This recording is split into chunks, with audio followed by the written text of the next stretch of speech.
Hello, friends. It is with heavy hearts that we share the passing of the mother of our dear friend and co-host, Erin Carvel. She was a beloved mother, friend, and guiding light in Erin's life.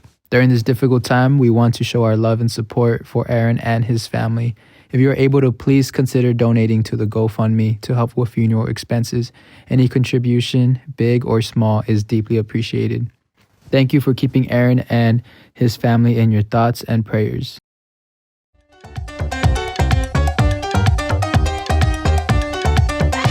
What's up, friends? Welcome back to I.E In Friends. My name is Saul V Gomez. My name is Aaron. Welcome back to another episode. I.E In Friends. You know, right now we're doing a bunch of cool true crime stuff. You guys have been loving it. Thank you guys for the feedback. It's definitely a new vibe for us.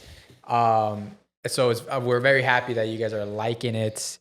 The comments were very positive. Yeah, thank you guys. So we're excited. It motivated me a lot because I remember I was I do research already, and I was just kind of chilling, and I was like, I think I'm done. I think I'm cool. I'm chilling right now. I got a little lazy, and I was like, let me go check out the comments, and I just saw people like loving it. Yeah, and it like inspired me to get up and do more research. I got some pretty good ones, two crazy ones, and then one kind of like funny one where like I told you, like this shouldn't have happened basically.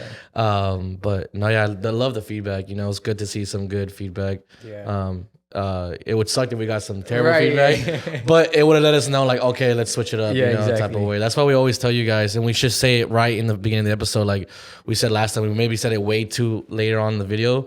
If you guys haven't seen the whole video, but we want you guys to comment, like, do you guys like what we talk about? Do you, what else should we add? Like we said, this is a show for you guys. You have supported us. We want to make sure you guys want to watch the episodes. So just like let us know what we should add, what should we keep, all that stuff. You know, like one thing for sure that we're always keeping is take the mic. Take the mic is still there. That's always gonna be there because that's that's always one that we always like doing. Hearing from you guys. So like I said, in the comments, please. What should we keep, change, add, whatever you got? Because like I said, this is your show. This is our show. We want to be entertaining and pleasurable as possible for y'all. And if you still want like the old style of I.E In Friends, go check out Patreon. I got a lot to say today on Patreon, especially because someone dissed the boy Super Ego, and I don't want to make it into a thing. I don't want to like put it into a public because like that shit. I don't even like giving people like that attention. No need to give this guy some spotlight. I'm not even going to address him by name or anything. I'm just like, that shit's annoying. But I'm talking about it on Patreon. So we still out of pocket, but that's on Patreon. This was definitely it was a little pressure. This last episode was like pressure for us because it was going to be a whole new style where like it's going to be our first episode without Caesar. Let's see how it goes. So we're excited that you guys enjoyed it. We're only going to be doing more. So it's exciting. I've been saying excited a long time. It's a great word. It's a good word to use. But definitely, like we said, we need that feedback from y'all. Though. Like, that's how we know. Like if you guys don't tell us, we're gonna be like, kind of like just without like a guide, like not knowing what should we do, you know. And that's growth, you know. Like we gotta from like a podcast consultant perspective. You got to grow with your audience, right? And I feel like when we started, we did like you guys were like some maniacs. Yeah, we were definitely super unfiltered. We were young, you know. We were what? And 20? You guys too. Like I've been seeing the comments, like, oh, they've been watching us since like maybe junior year of high school or like senior, freshman year of high school. You guys grew up with us. A lot of changes in 4 years. Yeah, we were 22, 21 basically. That was my prime time. And like, of course, we were just unfiltered, young, fucking, you know, Ordinado ass fools, dumbasses, if you want to say that, you know. But we were saying shit that, you know, people found entertaining and funny, which I'm glad, you know. But like I say, you know, we're older now. Yeah, and it's hard. It's not like that side of us is gone, you know. But like we know that we can't say certain things most of the time. And it's like it's a digital footprint. Yeah, I think for me, I remember there was times when like I meet like not important people, but I guess important people. And then they're like, oh, let me check out your podcast. I was like, yeah. And they'll go on a clip and it's just me talking about like hoes or some crazy BBL, shit. BBLs and big booty Latinas. Yeah, they'll get a little chuckle from there. Yeah, but then you can see it like, like they're not going, I don't know. So I always, they're like, I'm not getting that phone call back. At first I didn't care because honestly, I mean, I was young, but now I'm just like, that's not what I want to be portrayed as. I want to be a kind of what the podcast was about early on is like inspiring and motivating the Latino community. And we can't do that if we're like saying like, oh, your girl's not replying to you. Yeah, she's cheating on you. You know, we can't. It worked for a while, but it's something that we need to just stray away from. Yeah, so like you said, like we want this to be entertaining, but also like positive. Yeah. The only negative thing that we'll be talking about is like what goes on in our cases or our unsolved stuff or like our conspiracies, right? That's probably only like negativity, but that's like stuff that's happened. Exactly. You know, but like we don't want to be saying some like. But if you guys want to hear us talk shit, like go check out on Patreon. Yeah. New episode every Friday. Yeah, and like we said in the beginning, just if we still want us to add some like of that old style, but more kind of polished. We'll definitely add it on. Like we don't have to just. That's why we would, like I said, we can either be just doing this or we can have a mixture of both. You know, I don't mind, and I don't mind that at all. I don't mind it either. I don't mind being a little maniac on control. Yeah, controlled maniac. Controlled maniac, a little down ass fool. But speaking about controlled maniacs, they're not even controlled. You know Bhad Bhabie, right? Oh, Catch Me Outside. The Catch Me Outside girl. Yeah. But so you know her rap career, right? It's actually pretty good. Like she got Gucci flip flops in my socks. And I never heard her songs. Or she's pretty badass. Like she low key, she got bars. Okay. And you know Travis Barker, right? I.E. legend. Well, he has a daughter. Her name is Alabama Barker. Did you know that? Travis Barker has a dog named Alabama Barker. Yeah. Okay. And this girl has like she does like a crazy ass black scent. You know, it's like when a white person tries to act black. Basically with Bhad Bhabie, but like Bhad Bhabie is hood. Bhad Bhabie was from the hood. She tried fighting her own mom and Dr. Phil. Like she's hood.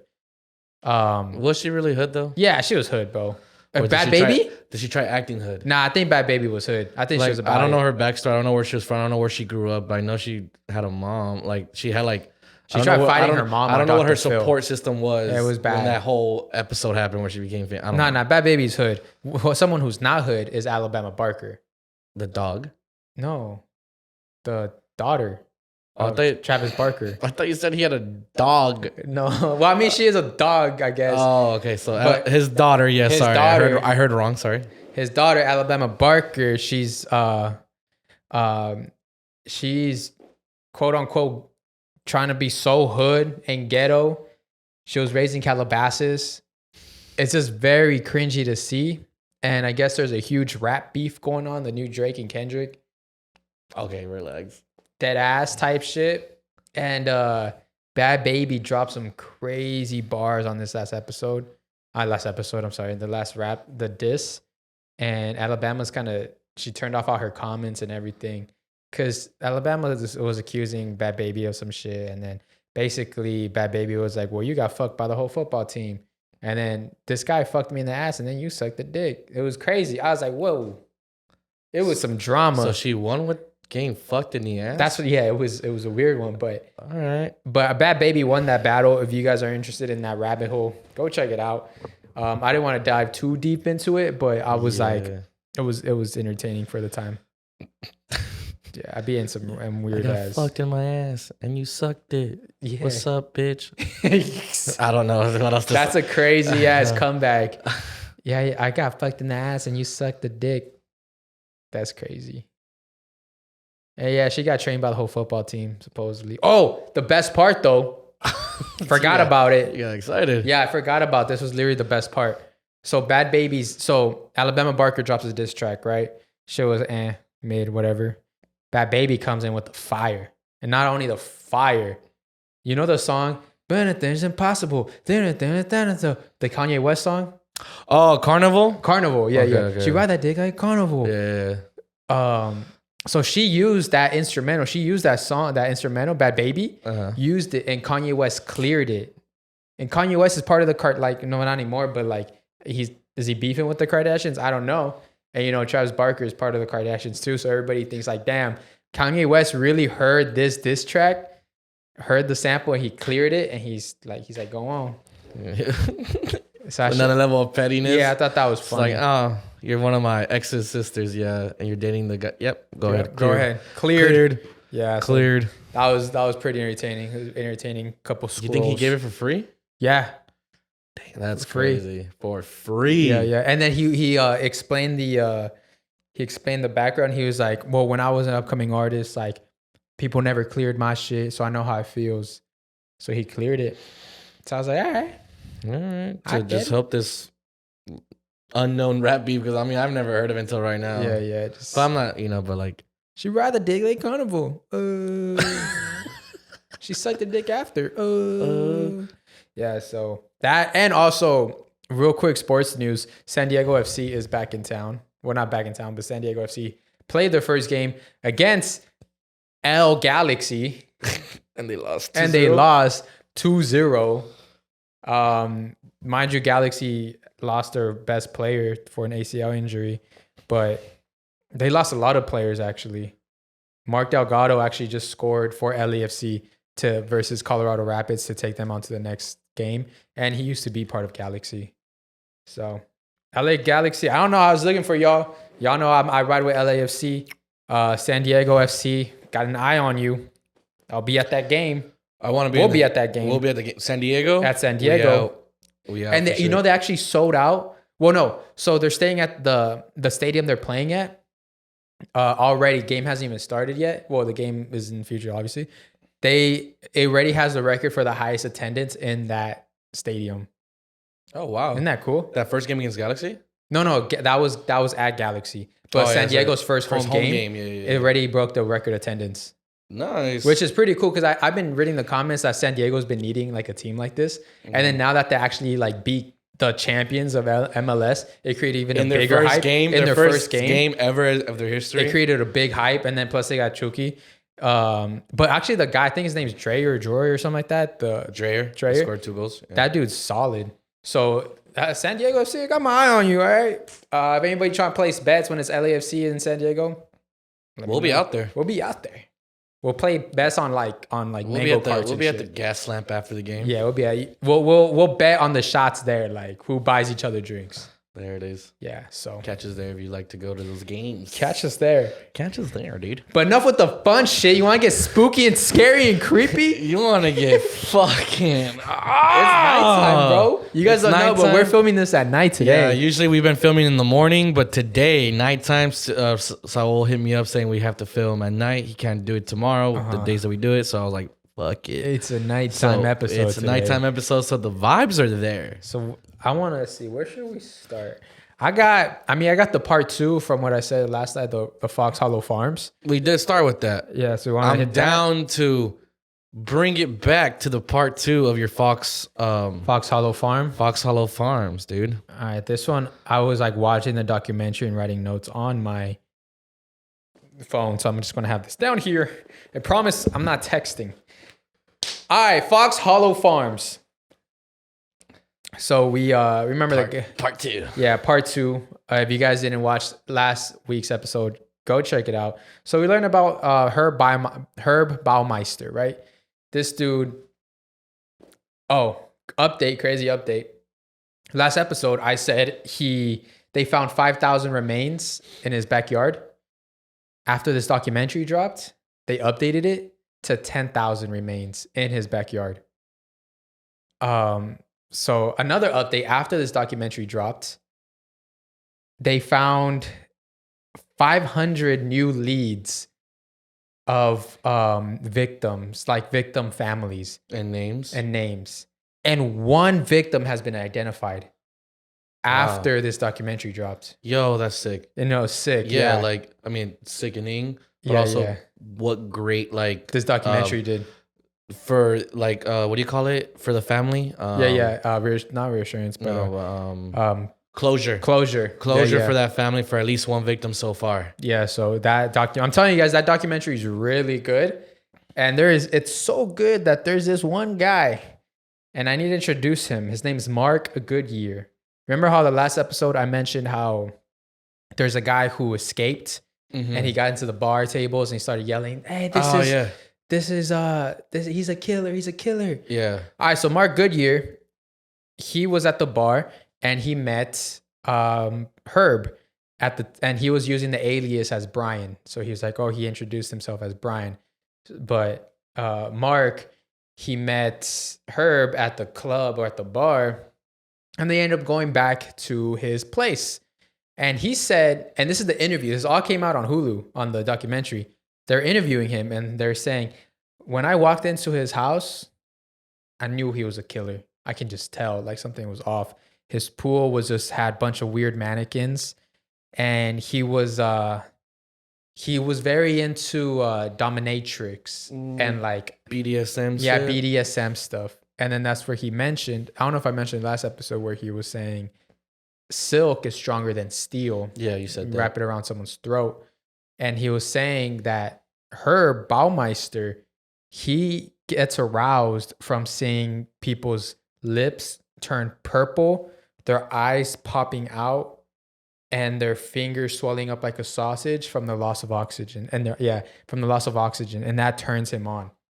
And then that guy, he's a sadist. Yeah. And that guy, fucking Mark Goodyear, that dude was a freak, and he was into that shit. And he was like, yeah, there's at one point there's a certain type of pleasure you get.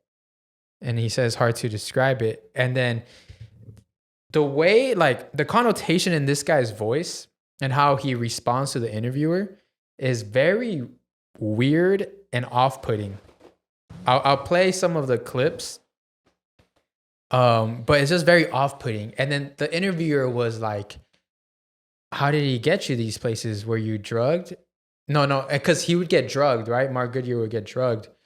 And then the interviewer's like, oh, did you wake up the next day? And he's like, ha ha ha, no, baby, have you never been drugged? It lasts like 40 minutes. Like, he was very, mind you, this interview was taking place at this murder house. Literally, they were interviewing him at this murder house. And he was talking about all these murders and everything that happened there, like he loved the attention. And he was really soaking in the attention, and he felt like a superstar that they were interviewing him. He was being a narcissist. Yeah, super narcissist. Mm-hmm. And then he was giving a tour of the house.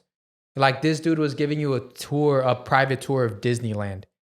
He was like just being super like friendly and open. He's like, oh, this is where right here he killed people and all that, whatever. And then he go up the stairs. There's one scene where he goes up the stairs and he was all tired. And they're like, huh?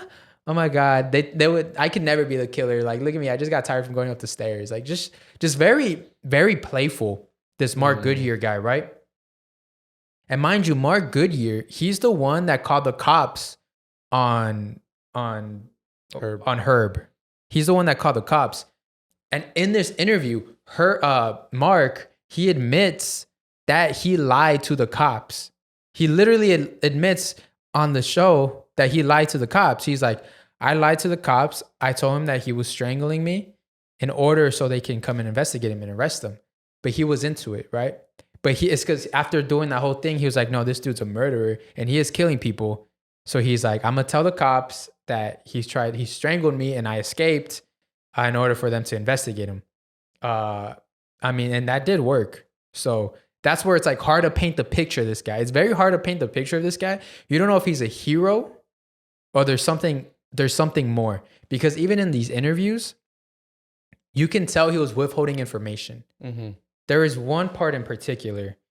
He says, there's one part where he smiled when they talked about the murders.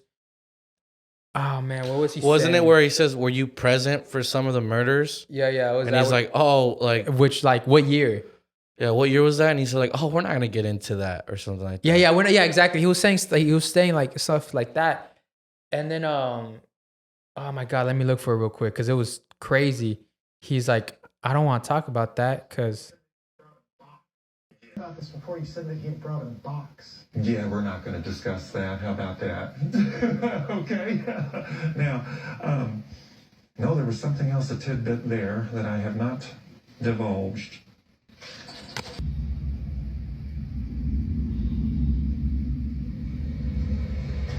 He was trying to take me down with him. He's saying that you were present for a murder. Okay, what year is he talking about? 95.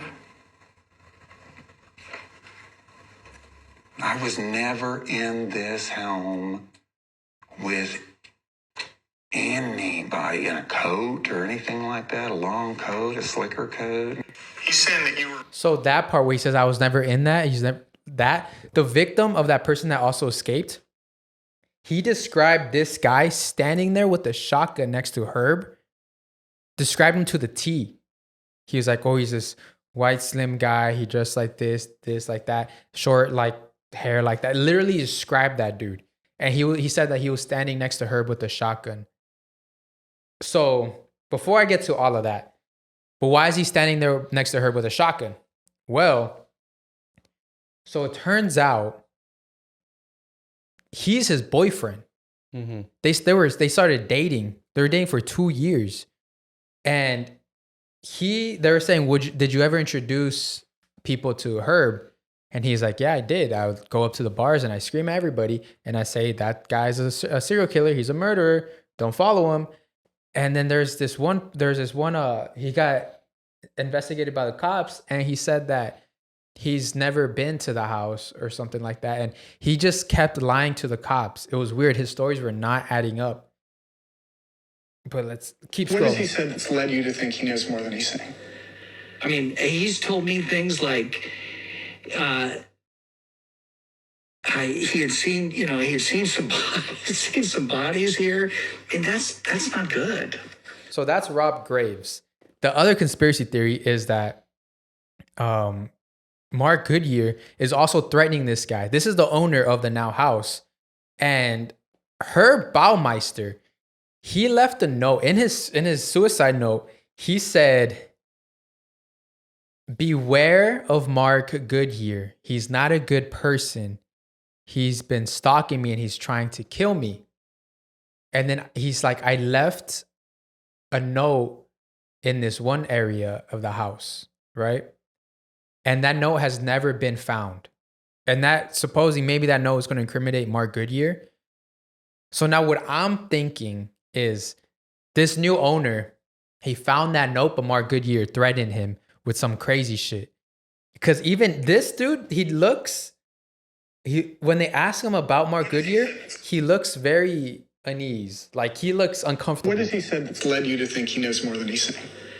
I mean, he's told me things like he had seen some bodies here, and that's not good. See, he's like, it's the whole like scratch the eyebrow and do this. He's nervous. He's super nervous, right? Like, here's more of Mark. Well, hello, everybody. This is Mark Goodyear. Yeah. Let me ask you, what do you think? Am I the evil culprit, the accomplice? I'd like to know how the audience views me. Why is he talking like bro, this? No. It's this. The whole shift of like intensity. He's like, hello, guys. It's Mark Goodyear. And he's like, what do you guys like? It's that little like that little switch like that. Why he's like, do you guys think what everyone says? Like, he's I'm the playing culprit. into this like, shit. He's playing. It's He's playing weird. a character. Oh, so everything, and this is a fact. I mean, they say here, everything they know about this case is through him. But then now it's so hard because even the investigator now, like he's retired, he's like, I mean, I'm seeing this stuff and what he says is not adding up to anything. Like, it seems like he's just making up stories or just adding things or leaving things out. And it's just like, who is this guy? Why is he holding so much information? Everything we know about this case comes from you. Absolutely. Absolutely what? Everything you know about this case comes from me. You just said that. I agreed with you by saying the word absolutely. Where are you confused? Okay. I'm sorry. When I say absolutely, I mean yes. Everything that you know. So someone in the comments pointed out. He caught himself. Yeah. He saw that. So he was like, everything I'm like, he The was murderer mad. guy was coming out. And then he was like, he's trying to, dude, it's not a, he's trying to like Mask it, but he's doing a terrible fucking Someone job. said that is textbook. He was ready to flip and show his other side and caught himself. Yeah, exactly. This is the killer, not the accomplice, but the killer. Like, because usually that's what with these like killers, they're schizophrenic and they got different types of personalities. This dude obviously has a second personality. And you see how like it's already like the second video where we see where he kind of gets a little dark and then he like jumps out of it. Yeah. And there's the craziest part, all right, about this Mark Goodyear guy. They asked him, they're like, so do you think, this part gives me chills. Oh, whoa. Oh, shit. Yeah, it's just my hairs are up. So they asked them, they're like, do you think that Herb Baumeister killed himself? You know what he says? He's like, no, those fat fingers will never be able to pull that trigger. So going back to when he said about Silk and Steel, how Silk's stronger and he likes to see the eyes puff up, the lips swell up, the fingers looking like sausages. He mentioned the fingers looking like sausages again. He was like, those sausage fingers will never be able to pull that trigger, implying that he was strangled. But then he's like, but I don't want to talk about that. I don't want to face 25 or some 25 to life. 25 to life. Let me, maybe it's this. I'd like to take a run at Goodyear, but I don't have the authority anymore. If somebody can interview him, I would love to show what all of the contradictions are and then just start hammering him with those contradictions. Because I think he'd get flustered very quickly. I think it's here.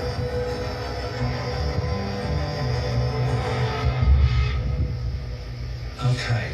So this is my city. That's all right.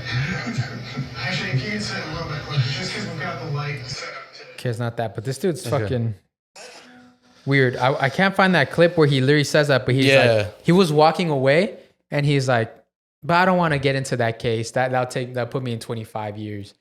But guess what? He's fucking dead, ain't he? We'll save that for another damn show. How about that? I'm not trying to do 25, okay? Yes. I can tell you at the end of his life, his fingers were round and swollen as sausages. There's no way he could have pulled that trigger. But I'm telling you, bro, this dude, it's annoying. It's so annoying because there's so many families who are still in the dust, have no idea what happened to their relative. And there's this guy who has a lot of information, but he's just breadcrumbing everyone. Yeah. So that... I think the only way he wants to talk though. Yeah. Here's the thing. He's narcissistic as fuck. He wants to gloat. But he needs to do it in a private, like in privacy. Yeah. He'll gloat to people and then people can only go like, oh, off his word, but it's like, it's a he said versus whatever, he said, he should, whatever. So it would have to be like, he has to get caught on wire saying these type of things. Yeah.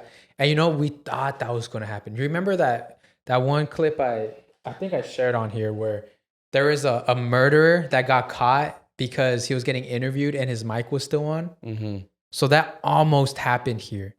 So they asked him a hard-hitting question and you can see him get triggered crazy. Like the interviewers asked him a question. He looks into the camera and he's like, we're not doing that. No, we're not doing that. Can't believe you guys are asking me that. I said we're not doing it. It's like, I need a cigarette. And he walks around and he's still mic'd up and he starts panicking. And he starts saying like, I fucking Herb, like, why did you let me live? Why did you let me live? Like, I can't stand this. So I was like, oh, and then, so it puts you in the place where like, okay, maybe he's not the bad guy because he's still traumatized from Herb, but he's obviously some type of accomplice. Here's my conspiracy theory. Yeah. I believe Herb was the mastermind, brought in his boyfriend, Mark.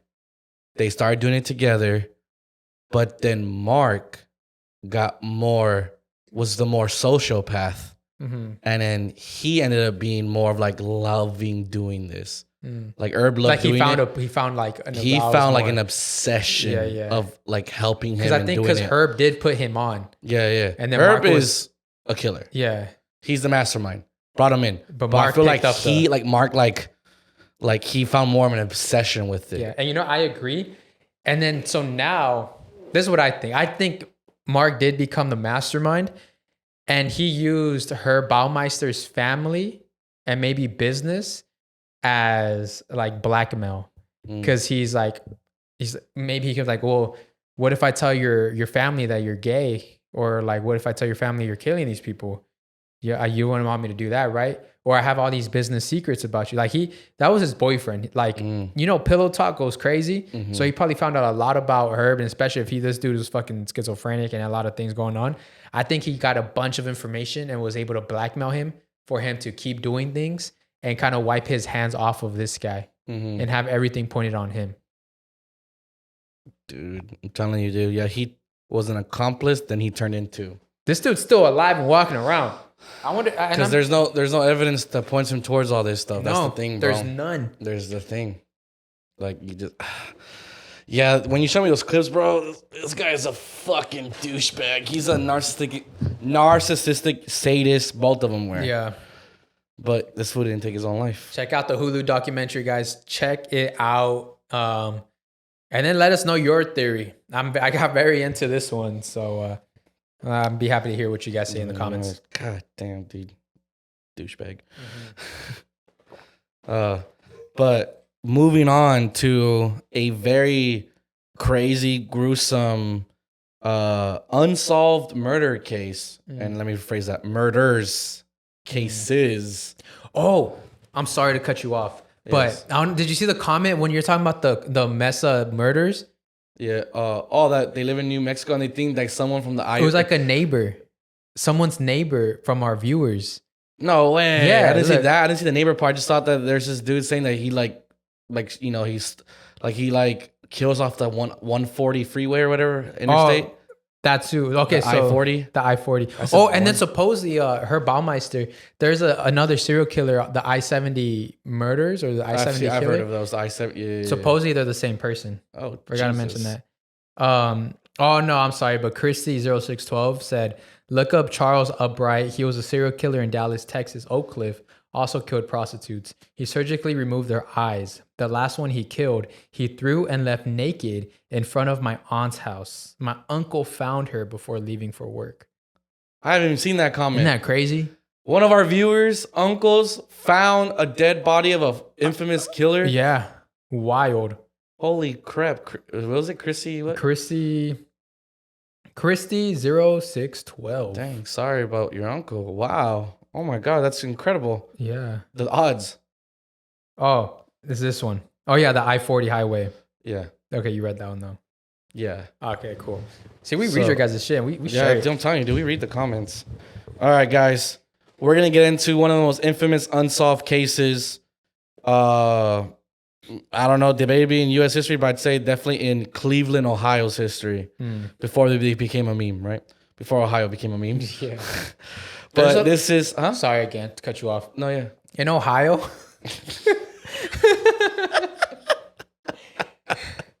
Yes? In Ohio, supposedly the statistic, 1 out of 4 people are a serial killer or a murderer. In Ohio? In Ohio. Well, this guy did a lot of work for them. Sick. He's probably like their mentor. Well, he's never been solved, so. Yeah. But he's probably the mentor. So this is the Cleveland Torso Murders, and it's named that for a reason. Or the name of the killer that they gave him was the Mad Butcher of Kingsbury Run. Wow. Yeah, so basically between 1935 and 1938, a serial killer murdered and dismembered at least 12 to 13 victims, only 2 of which were ever positively identified. 2. So there's a couple more that were kind of identified, but they weren't like a positive match. Yeah. So the killer is still officially identified, yet, researchers of today are quite certain on who committed these crimes. They have one like suspect that they believe was the killer, but it's definitely like it's hard. Never went to trial or anything like that. So basically, during the 1920s, Cleveland was a city on the rise. The population was booming, with new immigrants from around the globe joining the workforce that served the city's industrial and manufacturing economy. However, Cleveland was hit by the Great Depression, like everywhere else. During the 1930s, city leaders worked to help its struggling citizens and raise the community's morale. The Great Lakes Exposition and the Republican National Convention were scheduled for 1936. But against this backdrop of a large city improving economically, one of the most prolific and gruesome serial killers of all time carried out his acts of horror. 13 people were brutally murdered after the course of just 4 years, beginning in 1934. All of them were decapitated, most of them while they were still alive. Oh, shit. So literally, I think it was like out of the 13, it was like 11 or 10 out of 10 or 10, 11 or 12 of them, something like that, were all alive when they got decapitated. Wow. Yeah. That must be horrible. That I'm saying, it's not like he killed them first and then like, bam. It's like, that's how you die. That's how they died. Yeah.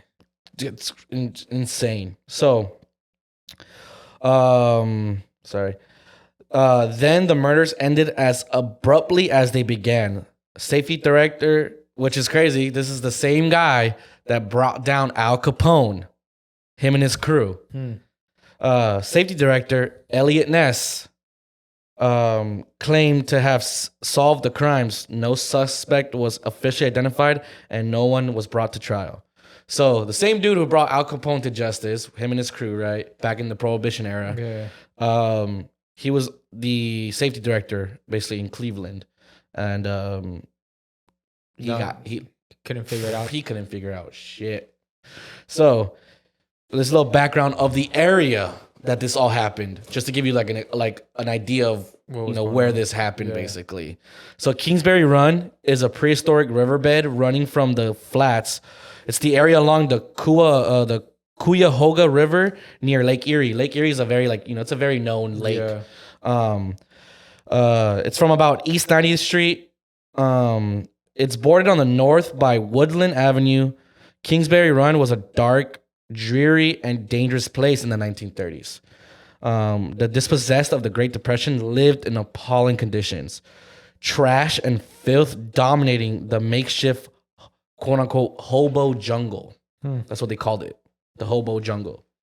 This is basically where all the transients and like just the homeless lived in that kind of area that occupied much of the run. The area just east of the run was known as the Roaring Third. It was the police precinct home to, this is a long one, guys, home to bars, brothels, and flop houses, and gambling dens. In this setting, the most notorious murder case in Cleveland's history would unfold. So basically, here's where it starts.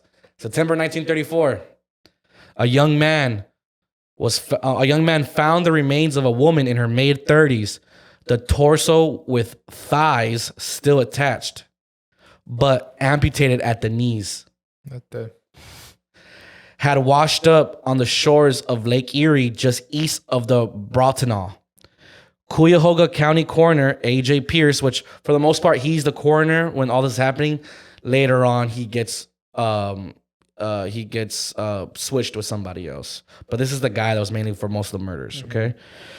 A.J. Pierce noted that a chemical preservation on the skin which had turned it red, tough, and leathery. So there's some type of thing. So they put like some? No, not them. Like that's what the body had on it. So the search yielded just a few other body parts, but the head was never found. For the most part of these cases, the head was never found.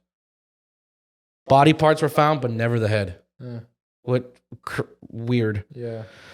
The woman was never identified. She was referred to as the Lady of the Lake. It wasn't until 2 years later that this find was included into the official killing total and became known as victim number 0. It would be another year before the case began officially. So this was the first woman found. Yeah. But she wasn't added until later on when they found the pattern. Lady of the Lake just sounds scary as fuck. Like just this lady, no head, torso, and the legs cut off at the knees. Imagine seeing that ghost.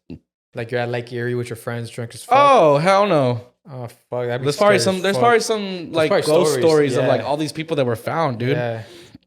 All right. September 1935, 2 teenage boys discovered the decapitated and emasculated corpse of a white male at the base of Jackass Hill by 49th Street. What a name, right? Emasculated. Does that mean they cut his dick off? Wow. Yep. No pito. No pito, fool. The body was naked except for a pair of socks and was clean and drained of blood with rope burns around both wrists. Coroner Pierce determined the cause of death had been decapitation. Fingerprints identified this victim as Edward Andrassi, a 28-year-old white male who frequented the Roaring Third. While searching the crime scene, police discovered a second body nearby, also decapitated and emasculated. So just a couple yards away, found another body, same way. At least that guy had his socks on. Right? It's just not gay. He made sure like It's that old quote, it's not gay unless you have socks on. It's like, I'm gonna let you do whatever you want, and my socks gonna be on. Because they're going to call this gay. I don't want them to call me that. The body appeared to be covered with the same chemical preservative as the Lady of the Lake. This body apparently had been dead for at least a couple of weeks. So the second body. The 40-year-old white male was never identified. Yeah, so that second body had the same preservative as the first lady. The second body did not. So the first body was the Lady of the Lake, sorry. Second body, he didn't have the preservative, but the third body did. Yeah. Keep up with the dates. January 1936, a woman discovered parts of a woman's body neatly wrapped in newspaper and packed in 2 half-bushel baskets. So this guy's getting a little different. Like his killing was the same, but the bodies when they're found were kind of like different packaging. Different. It was weird. He wasn't like stone cold. He had one moral. No, it was like he was random. Yes, decapitation was all the same. Maybe some limbs were missing most of the time, but like it was like they would either be found just there or they'd be found like wrapped up. Yeah, very just random. The basket was left alongside the Hart Manufacturing Building on Central Avenue. The rest of the remains, except the head, were recovered about 10 days later in a nearby vacant lot on Orange Avenue. So again, the heads were never found till this day. That's weird. As with victims number 1 and 2, the cause of death had been decapitation. In this case, the killer, however, waited for rigor mortis to set in before disarticulating the rest of the body. So the guy waited till she was dead to then end up cutting off the rest of, And usually body. he wasn't. Usually it wasn't. He'd just be going in. Yeah, he liked this one. He showed him some, I guess, remorse. Yeah. Cleveland police used fingerprints to identify victim number 3 as Florence Polillo, a waitress and barmaid. At that time, she lived right at the edge of the Roaring Third. June 1936, early one morning, 2 young boys discovered the head of a white male. So this guy's head did get discovered. So he's going for like women and men. Yeah, he's random. So I'm saying he doesn't have like a certain moral. He's going for both. Yeah, he's just getting his fix of just He's killing. getting his fix. Yeah, usually some serial killers have like a certain pattern. Yeah, or certain type. Type. Yeah. Yeah. Why'd I say type like that? Type. I like pronounce that P a lot. Jesus. So this guy's head was recovered. Discovered the head of a white male wrapped in a pair of trousers close to the East 55th Street bridge. So his head was wrapped in some boxers. Underwear, yeah. Some underwear. Wow. The next day, Cleveland police found the body of the 20-something-year-old man dumped in front of the Nickel Plate Railroad Police Building. Just in front of the police building. Crazy. It's like taunting them at that point. Yeah.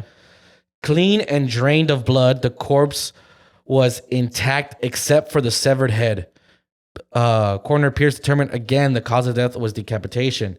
In spite of a fresh set of fingerprints and a presence of 6 tattoos on various parts of the body, police were never able to identify the victim. Tattoos, interesting. Yeah, they had tattoos in the 30s.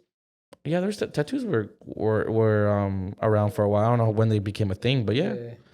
A plaster reproduction of the man's head, along with a diagram of the kind and location of the tattoos, were displayed at the Great Lakes Exposition of 1936. Over 100,000 people saw it, but the tattooed man, which he was named, was never identified. So they had they did a plaster of him, to see if people knew who he was, of his face, and no one. Or the tattoo, and they put the tattoos on exactly where it was on his body. No one identified him. That's weird. which is crazy. Because usually tattoo artists, That's a they take pride in the stuff they do. Or it's like not even that. Like people notice your tattoos, Yeah. or if they know you, they know what tattoos you have. For most parts, Yeah. and the fact that no one even knew who he was, it's crazy. You know? Yeah. July 1936. So this guy is starting to get a little bit more, like He's getting confident. He's getting confident. He's killing more and more. Yeah. July 1936, a teenage girl came across the decapitated remains of a 40-year-old white male while walking through the woods near Clinton Road. The victim had been dead about 2 months, and his head, as well as a pile of bloody clothing, was found nearby. So his head and his body were found, and a pile of bloody clothing were found kind of nearby the body, right? Judging by the big quantity of blood that had been seeped into the ground, this man had apparently been killed where his body was found. So the cases of the other ones, They get like thrown over. they're moved, Yeah. so they get placed there. This guy was killed in that spot, which is brand new. That's what I'm saying. This just guy left. is just random. Yeah. Like, come on, dude. And that makes it harder to track because it's not the same pattern. Yeah. The only pattern is the decapitation. Yeah. So this man had a barely okay, so sorry. Victim number 5 was never identified. Like, it's sad that these people are not getting identified, man. September 1936, a man tripped over the upper half of a man's torso while trying to hop on a train on East 37th Street. Cleveland police searched a nearby pool, which was basically nothing more than a big like open sewer. It was a pool, but it was kind of like just filthy and stuff, and found the lower half of the torso and parts of both legs. Victim number 6 was in his late 20s, and the cause of death yet again, Head. yes, no head. No head. So no head. So no head. Coroner Pierce noted that the lack of hesitation marks in the disc articulation of the body, indicating a strong, confident killer, very familiar with human anatomy. The victim died instantly when the head was cut off in one bold, clean strike. Wow, that's a sharp ass knife. That's a sharp knife, and that's one hell of a strike if you're gonna do that, right? Victim number 6 was again, or unless he has a, what's that thing that had in the guillotines? middle? Yeah, guillotine. Could be. Victim number 6 again was never Found. I mean, identified. Yeah, he was found. Yeah. Identified. Not identified. The fall of 1936. It was a media frenzy, right? 6 killings in 1 year. The police had no clues and no suspects. That's like very unsettling. 6 kills. Yeah. And there's nothing. So the Harriers. Giving into the mounting pressure from Mayor Harold Burton, recently appointed safety director Elliot Ness got more involved in the case. The newspaper dubbed the case a torso clinic. Okay. The police department put detectives Peter Murillo, I can't pronounce the name, it's Meryllo. I'm thinking it's Murillo. Yeah. And Martin Selowinski on the case full time. They moved through the seedy underworld that was the Run and the Roaring Third, often dressing up as transients, aka homeless, while off duty. So they would go undercover and try to dress up as homeless person. Homeless or like person. A victim that. And they would go through like that hobo jungle basically and like try see something, like if they could find the guy or see some clues. Some weird shit. Some weird stuff, yeah. By the time the case had run its course, the 2 detectives interviewed more than 1,500 people. The department as a whole interviewed more than 5,000 people. Damn, and no trace? No trace. The biggest police investigation in Cleveland's history. Okay? Oh, fuck, my leg fell asleep. Holy shit. Yeah, no, that happens to me when I like Holy do that. shit, my leg's dead. Bro, that shit hurts. This should be hurting. Ah, my foot. It has that like heavy cement feel. Have you ever like taken a shit and you have your phone on? Yes, it dies. I mean, you're not your phone. Your phone, yeah. Your thigh just gets numb. Here we go. February 1937, a man found the upper half of a woman's torso washed up on shore east of the Bratenal. Unlike the previous victims, the cause of death was not decapitation. Different. Strangle. That happened after she was already dead. So he still had a goal in mind. That's why I don't understand. How do they know? Autopsy and all that shows you. Because when you get killed, and then you start like taking out body parts, the blood has stopped flowing. So someone had taken something off when the blood spurts out, like the spurting, because your blood's flowing. So, and in all the cases, all this telltale for forensics and stuff like that, for autopsies, you could tell they can tell when someone's died of something. Like they could tell when someone's died of drowning. Yeah. If there's water in their lungs. Yeah. But if you died before you hit the water, but they find your body in the water, they're not going to cause that as drowning because you don't have any water in your lungs. You died before then. Gotcha. Yeah. So there's different telltale signs of like how anyone could die of anything. Yeah. So, all right. The lower half of the torso washed ashore 3 months later at about East 30th Street. Okay. The woman was in her mid 20s, sorry. She was never identified. That's the thing that sucks a lot too, besides them being brutally murdered, is that the fact that they're never identified. Yeah. There's no closure at all. June 1937, a teenage boy discovered a human skull under the Lorraine Carnegie Bridge. Next to it was a burlap bag containing the skeletal remains of what turned out to be a petite black woman about 40 years old. Dental work allowed for the unofficial identification as Rose Wallace. Police followed every lead they had on her, but it led nowhere. So remember, it was still unofficial, but they think it was her. Yeah. But it just led nowhere. So like they couldn't like find anything to like match her or like to see if it's actually her. In July of 1937, the National Guard had been called in to maintain order. A young guardsman standing watch by the West 3rd Street bridge saw the first piece of victim number 9 in the Cuyahoga River inside a passing tugboat. Over the next few days, police recovered the entire body except for the head. Of course, this guy has a motto. From the waters of the Cuyahoga River. This time though, the abdomen had been gutted and the heart ripped out. It seemed like he hated this guy. I'm beginning to think this guy's a fisherman. You think so? That's what I'm getting at. Okay. Something has to do with the fisherman. And then he's like, you know how to gut a fish, you know how to cut a fish, like it's different anatomy though. Yeah, and you need like sharp tools to cut fishes, and maybe he's using the body as bait to catch other fucking fish. I get you. That's what I keep leaning towards. Man's a fisherman, and fishermen's have like, they got some weird stories. They got like hooks for hands and shit. SpongeBob shit. Yeah, fucking the hashling slasher. God. That's hilarious. But yeah, this one's weird though. This one's different. Like his abs were just gutted and then he took his heart out. Like he ripped it out. Like what the heck? Like victim number 9, he was just like, I hate you the most. That has to be something symbolic. The 9 victim lives. was in his mid to late 30s. He was never identified. Like, man. Come on, man. April 1938. A young laborer on his way to work in the flats saw the lower half of a woman's leg in the Cuyahoga River.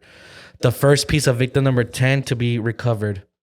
A month later, police pulled 2 burlap bags out of the river containing both parts of the torso and most of the rest of the both legs. For the first time, the coroner detected drugs in the system. The arms were never found and she was never identified.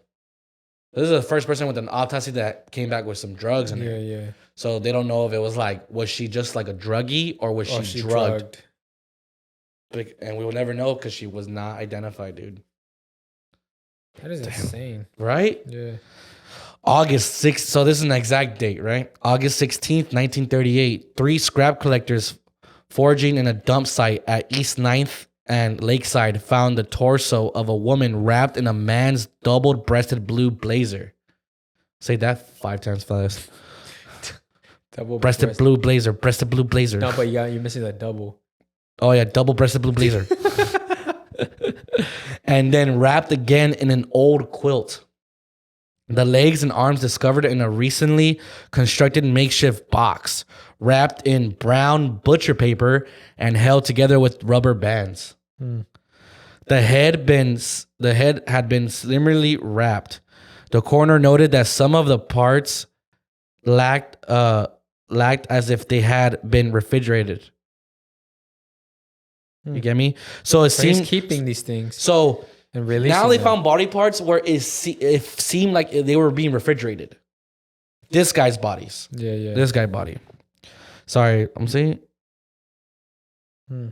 Okay, yeah. Sorry, my writing. Anytime I'm writing fast, sometimes I'm like, "What the fuck am I writing here?" Yeah. Oh, sorry. Parts looked as if they had been refrigerated. Sorry about that, guys. My handwriting gets sloppy when my arms start like getting all like cramped. Yeah. Okay. While searching for more pieces, the police discovered the remains of a second body only yards away. So now this is like what this is the second time where they find two bodies within a distance of each other. Yeah. So I'm wondering, it's kind of like he was doing his killing, and then someone accidentally walked through, and he was like, That's a good one. I have to kill you I too. gotta kill you. That, or I was thinking like he got like friends. Like I feel like he is targeting homeless people just because they have no identity. Or people that just live in that area. Yeah. Yeah. Because remember, there's still houses around this whole area that he's doing, but there's that hobo jungle in the middle as well. But even like those, like the homeless people, it's hard to identify them. Yeah. Well, of course, yeah. Especially if they have no family too. Yeah. These two bodies have been placed in a location that was in plain view from Elliot Ness's office window, almost as if he was taunting him, basically. That's crazy. It had to be like someone in the mob. But for what though? For they don't have any like ties to these homeless. For arresting our fucking our But remember, this is like already years after Capone got like. So I don't know. Both victims were never identified. Crazy. Don't worry, we're almost done here. August 18th, 1938, at 12:40 a.m. exact, Elliot Ness and a group of 35 police officers and detectives raided the homeless encampments in Kingsbury Run. 11 squad cars, 2 police vans, and 3 fire trucks descended on the largest cluster of makeshift shacks. Okay? Ness's raiders worked their way south of the run, eventually gathering up 63 men. At dawn, police and firemen searched the deserted shanties for clues. Okay? Then, and this is the fucked up part, right? On Ness's orders, the shacks were set on fire and burned to the ground. He literally took... That was unnecessary. Right? Yeah. He literally burned down what people that don't have anything... Burned it more. Like burned it, just to give them even more, nothing more. Yeah. Like they already had nothing, and the little that they did have, Like you burned it down. Like first, maybe you had the homeless people on your side, and now fuck that.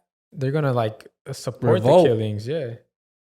The press severely criticized Ness for his actions, and the public remained afraid and frustrated. Like, yeah, bro, I'd be frustrated too. Like, bro, these guys don't have anything. That's all they have. Yeah, and maybe they had nothing to burned do it with down it. because you're just thinking like, You're oh, frustrated. the killer lives here or something. Yeah. Like, bro, A like, killer's you not can't- gonna. Like, I don't think a killer would be a homeless person. right? Yeah, they have too many resources. Yeah. Like, what does a homeless person have that's that sharp to decapitate How you somebody? gonna hide that too? Yeah. Right? Where you gonna I was put like, it? come on, Where you bro. gonna put these bodies you're cutting up? Yeah, like Especially one that was just refrigerated. think about it. And this is a big area of like homeless people too. Like someone had to see It's like something. Gotham, yeah. If he lived in homeless, if he was a homeless guy and lived in that area, a lot of people had to seen something. You know what I Yeah. mean? You can't come back with some bloody knife or bloody like The homeless people are always out. right? Yeah. Or They awake. gonna see shit. Yeah. July 1939, County Sheriff Martin O'Donnell arrested 52-year-old Frank Dolzel for the murder of Flo Polillo. That was one of the ones they found earlier on. Okay. Dolzel had lived with her for a while, and investigators revealed he had been acquainted with Edward Andrassi and Rose Wallace. So they arrested this guy because he has some ties to 3 of the victims. Okay. His confession, quote unquote, that's what they said, a confession, turned out to be a kind of a blend of incoherent ramblings, and it was kind of like too precise, too detailed, like if he was like coached. That was his confession. Interesting. So, yeah. So they think They think they coached, like they basically like forced him to confess to something he didn't do. Basically, like he was coached into confessing, Yeah. and given like all these precise, perfect all the answers. perfect answers, basically, yeah. Before his trial, Dolzel was found dead in his cell. Oh my god.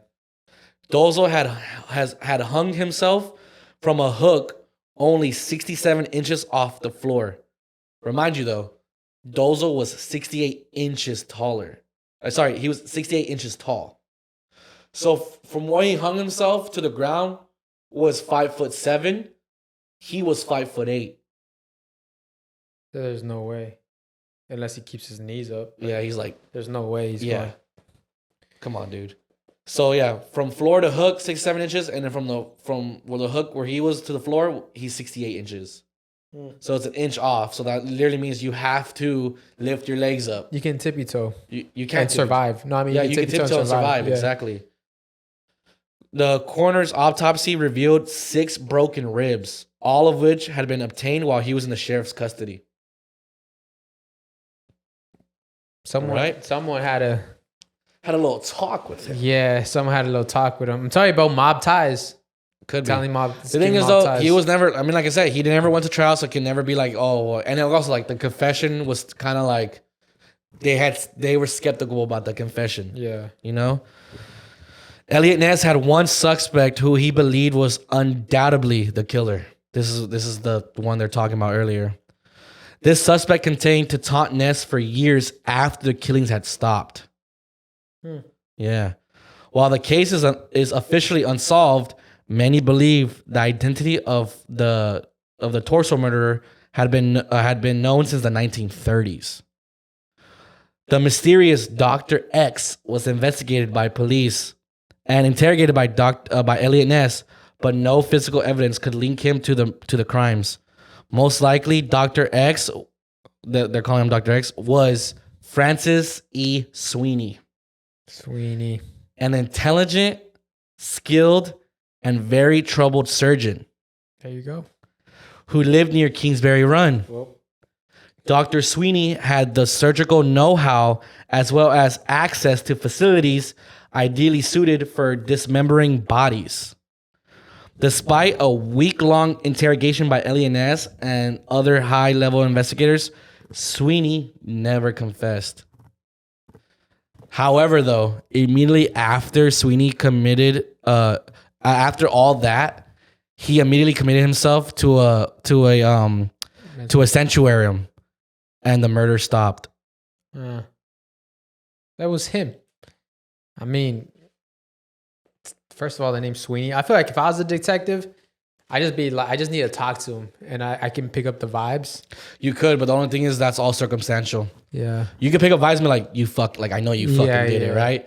But in court, you have to prove that he's the one that did it. You can have your suspicions, and then things can like be like, oh well, he's a surgeon. Yeah, because what are the odds? Like the dude they thought did it. Now he goes to like a sanctuary thing, and the killings have stopped. Yeah, he went to a sanctuarium, so like it's kind of like so like, and then literally after he put himself in there, the murders had literally stopped right away. Like they stopped. So it's still unsolved, but that is their number. That was their number like one suspect after everything. I have a story that is still unsolved, and it goes almost in that same area because it goes into the cartel world. We know how that is. Yup. And I know we're like in an area like right now, a lot of people are boycotting. There's like boycott Target, boycott McDonald's. But there's a huge one that people are ignoring that people probably should boycott. But I doubt anyone's going to want to boycott this. Is avocados. Oh yeah. Well, I mean, you heard the avocado, like how this has been going on for years. Yeah. They took over the avocado farms. They took over the avocado farms. Yeah. That's literally what I'm gonna talk about. They've been doing this for years. Yup, and that's literally like that's blood. That's blood. They call it blood. What is blood it? Money. No, not blood money. Blood. It's almost like blood on the leaves. Was like blood fruit. Okay. So we're gonna talk about Homero Gomez Gonzalez. You know who he is? I don't know that name, no. He was the guardian of the Michigan. Actually, I have it right here real quick.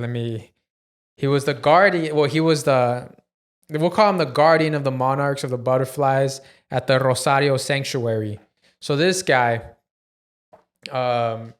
he was in the logging industry, and they had their land, and he started noticing that a lot of these butterflies, these monarchs, would just fill Michoacan. And so the more learning about it, he learned that they come from Canada and they migrate all the way to Michoacan. And he was just so fascinated by these butterflies.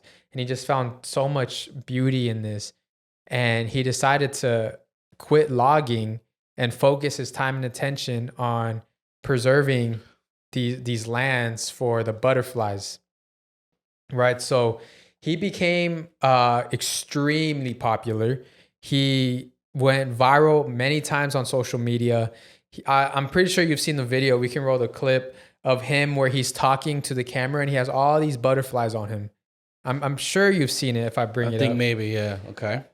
And he fought hard to protect those lands, despite a lot of threats from like politicians who want the land, even cartel people who are trying to make deals with him for the land. And he was found dead on January 2020, January 13th, 2020. So here's a story.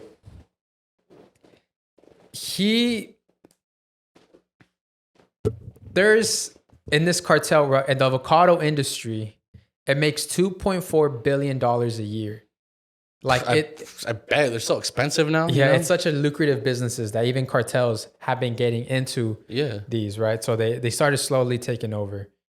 And the day he disappeared, he was doing like some speech at the sanctuary, and the people around him were noticing that his phone just kept going off. Like someone kept trying to call him.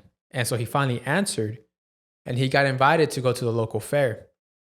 And he went to a local fair, and at the local fair, he was talking to politicians, and there's a politician who said around 7 to 8 p.m. was the last time I saw him, and that was the last time anybody saw him. And the next day he went missing, and his wife quickly knew what was going on. She was like, no, there's something wrong. We got to find him. So they did a whole rescue team to try to look for him, and they couldn't find him. They sent, did I write how much?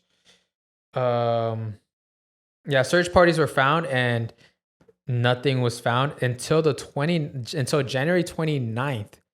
A local shepherd found his body near the fair where it was previously searched. So they found his body in a ditch, literally really close to that fair, and it was already searched by like the rescue team. Even his own son says, like, I remember walking through there and I didn't see anything. And there's even people throwing rocks at the water to see if there's any bodies in the water. And that's where they found his body. So they're saying he was definitely put there. And he was found strangled and beaten. And the police never said it was a murder. The police said that, this was probably an accident. Corrupt as always. So they started investigating more into it. And the more information that was coming out about this guy, about Homero, the less the news would report it. And that's because people were saying, well, they started finding out more, and the people who did it, politicians, maybe the cartel, started threatening those journalists, those investigators, and then just hushing them up. And there's even this crazy ass statistic: only 3% of murders in Michoacan are solved. So to this day, that's not solved. No one knows what happened to this great man. He was really a great man who was trying to protect the butterflies and preserve the environment. But, blood money got in the way, and corruption, greed, violence. Just, there's more I can say, but I just want to watch myself from what I say because, we go to Mexico from time to time. Yeah. But that was Homero Gomez Gonzalez. He was a hero, and he did a lot of tours for people all around the world, because Michoacan that's a hot spot for people who want to see these butterflies. And he was one of the main guys. So he gave tours to like celebrities and like all these very important people from around the world, all these scientists and everyone. He'd give them the tours. He showed them the sanctuary, and it was making a lot of money. That sanctuary was making a lot of money for the community. So he was like, if I don't need to cut down these trees, this is a better way to make money. But unfortunately, he was cut down. I didn't want to make the joke. You just I didn't want to make it, but you did it. You did it. He got the forest. It just sucks when like good people get killed or hurt for no reason. Yeah, he was the greater good. And all for your avocados, all for your fucking avocado toast, all for that extra $3 on your Chipotle bowl and your little tomatoes. Sorry, $4, whatever. All for your avocado, toast and eggs. All for your brunch. All for your salsa. Yep. So. Fuck, dude. I mean, who am I? I mean, I like avocados too, so I love avocados. Can't be a hypocrite. Yeah. Oh my god. So this one, we've been saying some sad stuff, some very gruesome, sad stuff. Yeah. But that's how case, unsolved case stuff is like that. But let me bring you to one that definitely is very unexpected. It's not like sad. It's just very like, what the fuck? And that we're like, what? Yeah. So basically, did you know basically Sabrina Carpenter solved the fraud case? Sabrina Carpenter solved the fraud case? Hear me out. Okay. So she didn't actually solve it for herself, but she is kind of involved. Okay. It starts with her. Okay. So by the way, have you seen her with black hair? No. Fire. Yeah, she looks good with blonde hair. She looks hotter with black hair. Oh, really? Yeah. Okay.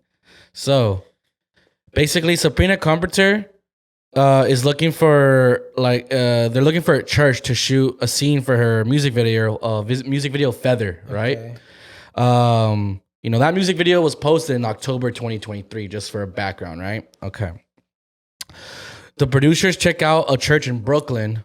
I feel like I can't speak. A church in Brooklyn. Mm-hmm. If I was saying I don't know what I said.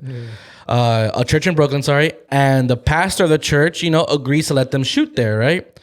Sabrina's people agree to donate around $5,000 to the church. And, they're like, all right, cool. Good deal. We're set. All right. They agree on a date and they shoot the video. All is good. Everyone got what, the church got the money. They got their scene. Perfect.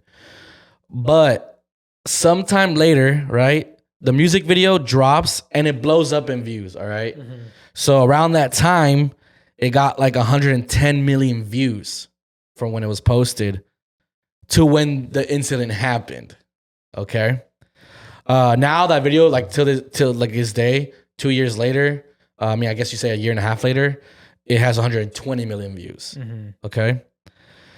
In the video, Sabrina is dancing around in this like black kind of fluffy dress, right? Yeah, I seen the music video. Okay, right? Yep. She's in the church dancing with this black dress. It's not really revealing, she's covered up basically. It's just you can see her legs, right? Or her arm, right? But she's not like showing titties and ass, right? Unfortunately. God. You little horn dog. So she's dancing in the small black dress in the church. But according to some religious people that saw it, her movements were like sexual, provocative. Yeah. They're sexual, provocative. The video makes its way over to the bishop of the church. And that bishop is pissed about this. I remember hearing this. Right? Yeah. Okay. A lot of the church's leaders are also pissed about it too. Right? So the bishop demotes the pastor that agreed to it and he strips some of his pastoral duties. Mm-hmm. And just because he gave Sabrina and the team the permission, right? Yeah. To shoot there. The bishop also re-blesses the church, throwing holy water all over the church. So I guess somehow they demonic. Thought her sexual movement just de-holified the church. So they had to get rid of the lust. He got to get rid of the lust, and he blessed the entire church again, right? So because of this, sexy music video chaos, the church leaders launch an investigation into the pastor and they start looking into the church's bookkeeping. Okay. They end up finding something suspicious through all that. The pastor who was in charge of fundraising from the years 2019 to 2021 had transferred almost $2 million of church funds to a random law firm and other couple of companies. Wow. $2 million. Those money transfers were allegedly never approved by the church. Okay, so he's doing this on the down low, allegedly. All those companies and the law firm were connected to one guy named Frank Carone. Or Carone, I think it's Carone. Frank is the former chief of staff for now Mayor Eric Adams of New York City. Yeah. Okay. He was his chief of staff between 2019 and 2021, which adds up to the transfers. Okay. Corrupt, All right. So it looks like the church was illegally funneling money to the mayor during his campaign. While he was running to be elected to mayor, this was happening at the same exact time. Okay. The feds had to get involved. So they did, the FBI, right? They investigate Mayor Adams. They also investigate the pastor, and they find that allegedly Mayor Adams had been accepting bribes in exchange for favors. What kind of favors? Okay. What favors do you need from a priest? So I don't know. Whatever favors they had. God said to vote for him. Probably. He also allegedly had friends of his, like the pastor, loaning out money to companies who would then have their employees make donations to Mayor Eric Adams' campaign. All of which is illegal. So the FBI start accusing Mayor Eric Adams and the pastor of defrauding New York City out of $10 million. Wow. All to help him get into office, which of course, like I told you, he did up getting into office. He won that campaign between those years. So, of course, this all looks really bad for the mayor, right? As Mayor Adams is getting ready to campaign again for re-election, he's been formally indicted on 5 federal charges of bribery, fraud, and soliciting illegal foreign campaign donations. Okay, so right now he is still running for re-election, okay? The story goes public and it blows up, dude. Yeah. All over the news, right? Yeah. Some of his staff resigns, and some city officials who are not even connected to any of the crimes also resign. Okay? Mayor Adams goes on TV in response to all the chaos, and he says that the allegations are all lies. Right? Of course, he has to go on TV, save face. He's like, I've been indicted, but I'm proved that I'm like, I'm falsely accused, and these are all lies. It's BS. Yeah. Right? The people of New York, though, New York City, they don't like this, and they're fucking pissed, right? And they're basically asking for him to step down. They're asking for him to resign. Even members of his own political party tell him to step down and resign, which one of them was AOC, Miss AOC herself. There's a video right now talking. Yeah. But Mayor Adams sees all the pushback, and he decides to stay in office, dude, and continues to be the mayor. He was like, fuck that shit. I'm staying. And at the same time, it went viral that he gave the key to the city to Diddy. Dumbass. Yeah. He's currently in the process of running for a re-election, right? Sabrina Carpenter herself, sorry, I can't even say her last name. Sabrina Carpenter herself has actually joked about it in I think it was either late last year or early this year in a concert in New York. She basically said, so let's talk about how I basically expose the New York mayor. She's amazing, bro. Yeah, dude. During all of this as well, the Luigi case is blowing up. Luigi Mangione, that's the last name, right? Yeah. Yeah, is blowing up, and Eric Adams sees it as well, right? And he wants to make himself look good, right? By making an example out of Luigi. All right. So while his thing is blowing up, that's the whole thing. Luigi happens late last year, right? This is all happening at the same fucking time, right? Yeah. So he sees that shit, right? Where the hell did I leave off? Okay. Luigi. He wants to make an example of Luigi, right? So Luigi gets extradited from Pennsylvania to New York. So remember, that's because he did the crime in New York, and he flees back to Pennsylvania, and then he gets caught at a McDonald's by an employee, bitch ass motherfucker. And he didn't even get the money. I know. And then, he gets extradited to New York since that's where he committed the crime, right? All right. So Luigi gets extradited from Pennsylvania to New York, and Mayor Adams orchestrates this like super like, dude, like, you can pop the video right here. I'll send it to you later. This like unnecessary perp walk, bro. Yeah. Like if they fucking cops everywhere. Everyone's wearing bulletproof vests. like if they got the fucking like a serial, like a fucking like an Avenger. dangerous like cartel member or something, like bro. Hawkeye or some shit. Like they literally caught Chapo Joker. Guzman or something, bro. Yeah. Straight up. Literally, that's how they treated it, right? With a bunch of, law enforcement all surrounding Luigi. And this is literally all for show, bro. Like all for show, right? In the middle of this perp walk is literally Mayor Eric Adams right behind Luigi in the middle of all of it. So it's just this big thing. And For who's the in the photo. front? Luigi, right? He's in the front of it. And right behind him, kind of to like the left or right of him, is fucking Mayor Adams. He's there in every photo. He's there in every photo, every video, right? It's fucking stupid. The mayor literally he has no need to even fucking be there, first of all, for him to get extradited, right? He has no reason to be there. Yeah. But he just wants to make himself look good. Like I caught this guy. No, it's like kind of like law, like he made it like if he did something. Yeah. He's trying to and it's also, I'm pretty sure, the theory is to try to distract people from his own indictments. Yeah. So yeah, Mayor Eric Adams' corruption trial is this year. So yeah, this all happened Because Sabrina Carpenter. because of a Sabrina Carpenter music video. Because of her espresso. It was Feather. I know, but her espresso. She got that espresso. You're horny for this woman, dude. She's fire. I mean, I know she's a very good-looking woman, but That's damn, that bro. me espresso. Huh? That's that me espresso. That's that me espresso. What the fuck? Yeah, she bad. She bad? She got it bad? Yeah, She I got think the that's U? that's my new crush. That's your new white girl crush? Yeah, that's my new white girl crush. Sabrina Carpenter. Who was it before that? That's a great question. My white girl crush before Sabrina Carpenter. I'm thinking more like you're probably like a Dua Lipa or like a Yeah, but like I'm thinking blonde hair. Oh, okay. But yeah, like, Dua Lipa for sure. Yeah, I think it was. I mean, yeah, Dua Lipa. Fucking Okay. love Dua Lipa.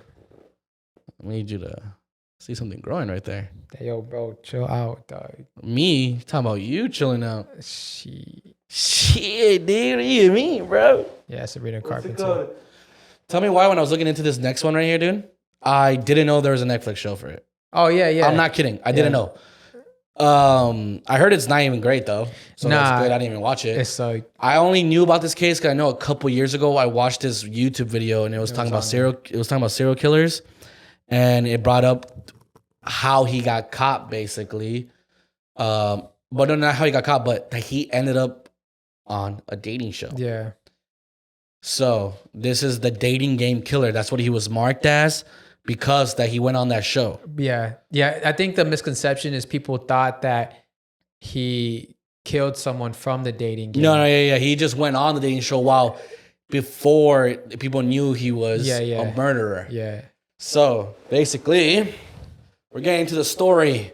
The dating game killer, Rodney Alcala. Kala. Or like how the dating show guy said it, Alcala. Alcala. Fucking Yeah, there's video of it, huh? yeah. No, the crazy. video, go on YouTube, guys, if you guys want to see it. He's there. Videos of like the dating show, literally. Yeah. And he's also creepy in the show. His answers are fucking weird, bro. Yeah. Like, I'll talk about it later, right? So Rodney Alcala appeared as a bachelor on the blind date style show, The Dating Game. That's literally what it was called. In 1978. That was 2 years before he was convicted of murder of a 12-year-old girl. He was eventually found guilty of 8 murders in total. However, it's thought that he has killed around 130 women and girls. What the hell? He was only convicted of 8 of them, but they suspect that he's done over 130 women. Damn. Yeah. And you'll find out later why. His crimes occurred in New York, Wyoming, and California. especially in California, literally an hour away from us in LA. In Los Angeles. In Los Angeles. Between 1971 and 1979. The 70s. Groovy, dude. It was a great time. Not for these people. He would pose as a fashion photographer, right? Okay. And so Ronnie would target women by complimenting them and asking to take pictures of them, like modeling. Yeah. And they would they would usually just agree. Because I guess he would say, like, you know, before, you know, Instagram. I guess in those days he was considered handsome or good looking, and he has some type of charm to him. I guess Ted Bundy type shit. Yeah. Something like that. So at that time of his murder spree, he was 25 years old, and he was an army vet living in LA. In 1968, so we're going back, right? 1968, he sees an 8-year-old girl. Okay. He pulls up on her, asks her if she needs a ride to school. The girl says yes. He instead takes her to his apartment, and sadly, for all cases as well, guys, so just get used to it. He SAs her.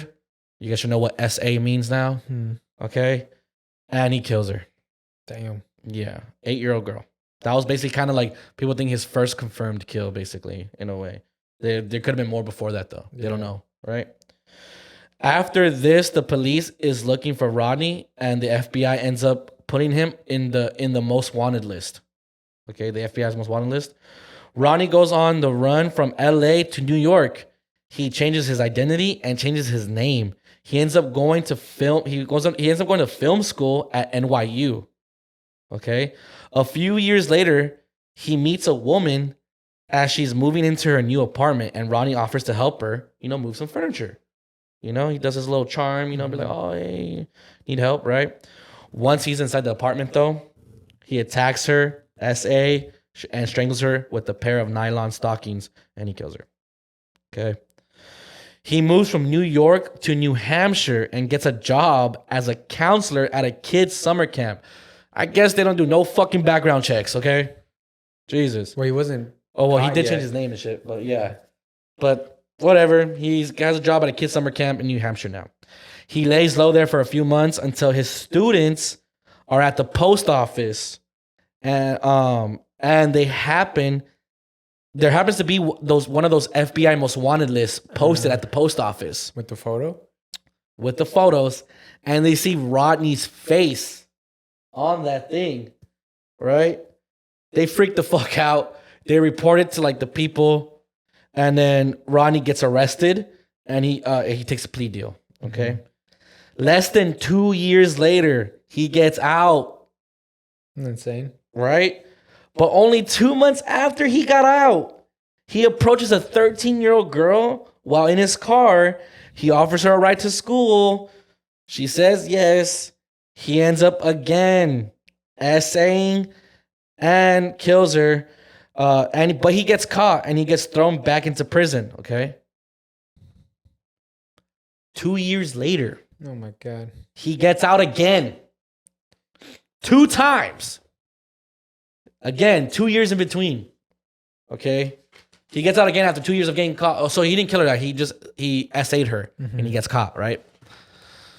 So just 2 years later, he gets out. He travels from California back to NYC, back to New York. And there he meets another woman. He offers to take some modeling photos of her. Of course, she agrees. Once they are alone, he attacks her, SAs her, kills her. Okay. After that, he travels to Wyoming for some odd reason. There he meets another woman. Again, he asks to take modeling photos of her. She agrees. He attacks her. SA, kills her. Okay. He travels back to California after that. He continues to use the same approach to other women. He meets a 19-year-old woman. He kills her. He dumps her on the side of the road. Okay. He does the same thing to a 27-year-old woman that he meets. Okay. About 6 months later, he kidnaps and murders a 31-year-old woman. this guy feels unstoppable as fuck. He's confident. He's like, there's no stopping me. I've been doing this to a bunch of women and I haven't been caught, dude. Like, it's fucking ridiculous at this point. I'm surprised this approach works for so many women. Yeah. Like, it's crazy. It's crazy what you can get away with when women, sadly, right? Sadly and unfortunately, it's weird and crazy how, like, what dudes can get away with when women find them attractive. Maybe just have a camera. You know how easy it is to, like... They're like, oh, I'm a photographer. You want to take a picture of you? And they're like, oh, fuck yeah, exactly. You know? Like, and it sucks, dude. Yeah. Right? So, since he feels so confident like this, dude, that's when he starts putting himself more out there, right? And he auditions for a TV show, right? The Dating Game, okay? He basically makes a very good first impression with the producers. Yeah. And they cast him, okay? So basically in this show, right, the woman asks some like spicy questions and then there's a wall, 3 contestants, right? And they'll give their answer to each question. Of course, she keeps asking them, right? That's the whole basis of that blind dating game, right? Yeah. So if Ronnie wins the show and he beats the bachelors, he wins a date with the bachelorette, which means he'll get some alone time with her. Okay? So Rodney does end up charming his way, and he wins over the bachelorette, which was Cheryl Bradshaw. Okay? Of course, she picks him, he wins. After the show ends, the contestants go backstage, they're all talking, and then Ronnie starts talking to Cheryl. Trying to like talk to her, trying to raise her up, whatever. Trying to like play some game. But Cheryl ends up getting like a weird, creepy vibe from him. So later on, she tells the producers, "Fuck that shit. I am not going on a date with that guy. I don't want to go on a date with Ronnie." Luckily, though, the producers ended up, they agreed and they're like, okay, and they ended up canceling the date. Yeah. Okay. And it was lucky for her, dude, because not long after that, Ronnie goes back to assaulting women, dude. Okay. He goes to the apartment of a 20-year-old woman and murders her, right? Okay. But finally, though, Ronnie screws up. Okay. When one day he meets 2 12-year-old girls at the beach. He asked to take modeling photos of them, but I don't think they agreed because they never went with him, right?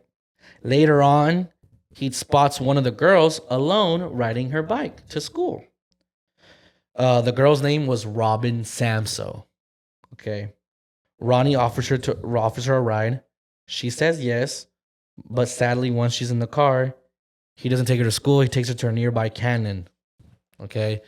And he ends up SA and killing her. Okay. Once people found out Robin is missing, the police started investigating, okay? They end up interviewing that other girl that was with Robin, her friend, at the beach. And luckily, this little girl, she gives the police a very detailed description of what Ronnie looked like, okay? Like down to the bone. She was like curly hair, face looked like this, all that stuff, right? The police released a sketch, and luckily, Rodney's parole officer recognized that it was Rodney Alcala. Ronnie then gets arrested. From that, the police get a lead, and they search a storage locker in Seattle, Washington. Damn. So all this time he was doing all this, he had a storage locker in Seattle, Washington, okay? Random, but it's there, right? He's just trying to cover his tracks, right? And of course, it was a storage locker that he had rented out, right? They find, no kidding. They find hundreds of modeling photos that he took of women, okay? Some of them were the women that he ended up murdering. So it could be that all of those women that he took photos of can also victims too. Damn. Yeah. Right? They also found a bag of jewelry. This is the big jackpot. This is the one that literally nailed it. They found the bag of jewelry, and in that bag are the earrings that belonged to Robin Samso that she was wearing the day she disappeared. Bam! Yeah, got his him. motherfucking ass. It's the evidence that they used against him. So Ronnie goes through separate trials and appeals, but eventually he gets found guilty and is sentenced to death. Good. Right? But though, sadly, before he's put to death, at the age of 77, Alcala dies in prison in the year 2021 of a heart attack. Pussy. Right? Yeah. But so this is what happened, right? When he got found guilty. In 1980, Alcala was sentenced to death in California for the murder of 12-year-old Robin Samso. His sentence was later what do you call? Sorry, what is it? Later, it was it was turned. Sorry, what the fuck did I write? It was overruled. It was overturned. Overturned. Sorry, my O and V connected there. Sorry, guys. Overturned by the California Supreme Court, and he was granted a new trial. He received, but that new trial and the second trial, he received the same fucking penalty. Okay, so there's that. All right. So there's no point of a second trial if they're gonna just do that. But his second trial was in 1986, 6 years after, and it still got. But that also was overturned in 2003. That second trial of sentence to death. Okay. In the years, investigators discovered forensic evidence linking Alcala to other California murders. At a new trial in 2010, he was found guilty of killing Samso as well as 4 other women aged between 18 and 32 in the years between 1977 and 1979. Okay. In 1994, while in custody, Alcala wrote a book titled You, the Jury, where basically he was saying he was innocent. Fucking douchebag. Yeah. In 2012, Alcala was extradited to New York after he was charged over 2 further murders from 1971 and 1977. He pleaded guilty and was sentenced in New York to 25 years to life. In 2016, he was charged with the 1977 murder of Christine Ruth Thornton, a woman who investigators had identified in one of his photos. And that is the story It was a of dating the game. dating game killer. And that's that movie. It is on Netflix. It is a cool. It's not a documentary though, right? No, it's not a movie. It's a movie. Oh, It's okay. a cool. I like the vibe. I just hate the ending. Ending Okay. sucked. Okay. Um, It's Anna Kendrick in there, right? yeah. So Yeah, I she's found that out dope. today when I was doing my little research, and I was like, "There's a fucking movie on Netflix." I was like, "What the hell?" Yeah, I wish it was a little bit more about that. It's more of just like 2 different lives. It's showing okay. 2 different lives, and then it crosses at the dating game, and then it keeps going. Oh, okay. But I wasn't a big fan of. I mean, it was alright, but No, yeah. not my cup of tea. No, yeah. If you guys want, well, like, I'll send you all some photos, or like even if you want to like clip the video real quick, Yeah. right, when I'm talking about like the dating game, because like during the dating game, right, when he wins, this is question she asks, right? She's like, if you were a dish, what would you be called, and what would you like be descriptive as possible? Like, what would you be made of, and this and that, blah blah, right? And he's like, I'd be the banana. He said like that. She's like, oh, she's like, describe yourself more. Like, what's your like why? And he's like, peel me. Yeah, he was being like pretty like seductively type shit. Like fucking gross. Yeah. Right. So that was just one part of like the dating game, but I thought that was just weird. Like he was like, the way he said it is like the banana. It's like, bro, like, Yeah, he was trying to be like Mr. Suave, like Rico Suave type. He of ended thing. up winning though. Yeah, he did. So like, I don't know, Word. dude. I don't know. Girls just like bad boys. They like them some serial killers. Yep. But now we're going to take our new segment called Take the Mic. If you guys don't know what, I'm sorry, we're on to our next segment, Take the Mic. If you don't know what that is, it's a segment here where we give you the mic. Link in the description to be part of the episode. Everything is 100% anonymous. Hey, unless you give your own name out. Unless you give your name out. First one. My boyfriend decided to hit up another girl on a night he was really drunk. Ooh. I broke up with him because it's the right thing to do. But now I'm constantly feeling like I'm not enough for someone. Is it normal to feel like this when you've been cheated on? Yeah, I feel like it's definitely like, of course, that's normal to feel like you're not good enough for someone after they cheat on you. Mm-hmm. But you just got to realize that someone's actions don't defy you. Yeah. Your actions should defy who you are. Yeah. So if someone like, because there's pieces of shits in the world.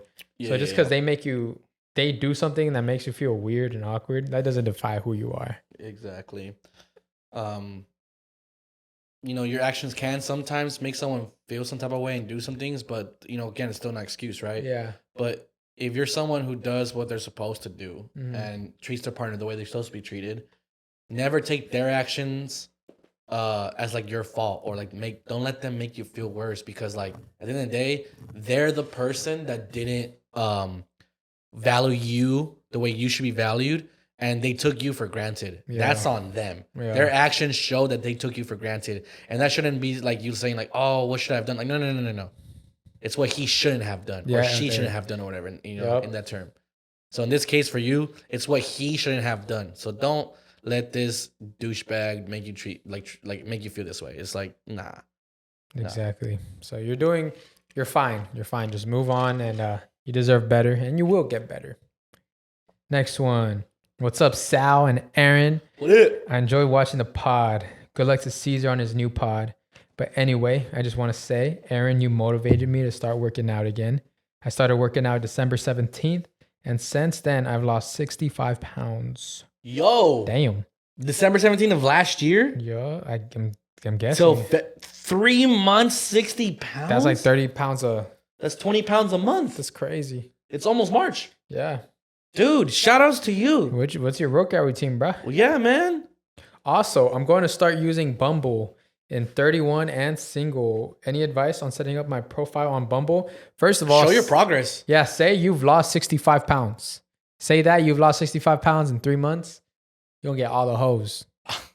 Women. All the women. Trust.